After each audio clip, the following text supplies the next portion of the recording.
Hello. Well, as you know, next week, starting 6th of April, every evening, I'm going to be doing these presentations for 20 minutes.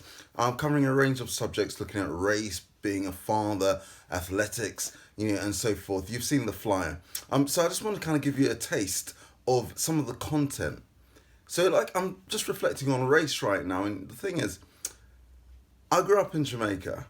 I was actually born in England, but my years 5 to 15 were there. And whilst I was there, I had no real concept of race per se. Yeah, so I kind of got the thing about, yeah, there's colorism, lighter skinned Jamaicans, uptown Jamaicans were kind of seen as better.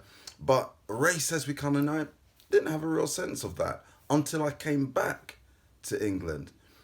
It was then when I kind of got messages that people who looked like me were kind of dreaming too big when I said I wanted to be a governor. You see, the thing is, when I was growing up in Jamaica, my hero was the Governor General. The Governor General is like the Queen's representative, the head of state in Jamaica. And even though I didn't really know what it meant to be a governor, he was my hero and I wanted to be a governor. Weirdly enough, in a twist of fate, my uncle is currently the Governor General of Jamaica. And when I go back there, I stay in King's House, which is the kind of state house there. But yeah, I don't get to stay because I'm not the real governor. Anyway, back to the story.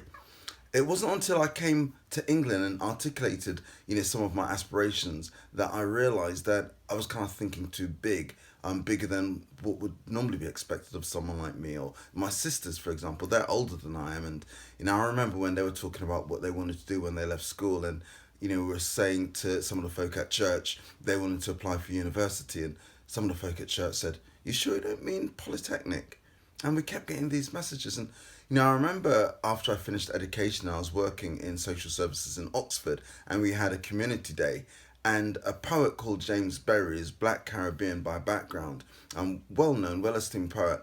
He came in, he was presenting, and during the break, we were having a conversation, and he pulled me to one side. He said, "You weren't brought up here, were you?" I said, "How can you kind of tell?" It wasn't my accent. He said, "Nah, there's just something assured about you. It comes across."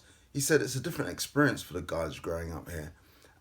I kind of realized then that my experience was different. My aspirations were different. And there's something about this society that potentially limits people's growth, limits people's aspiration. In a way that, yeah, I guess if you're not from a black background, you probably don't even realize. And if you are, sometimes that's all you know.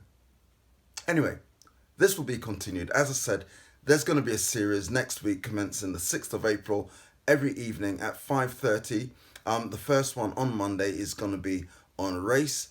It's going to be on Zoom. You can buy access to it. Go onto the website www.hsconsultancy.org.uk/shop.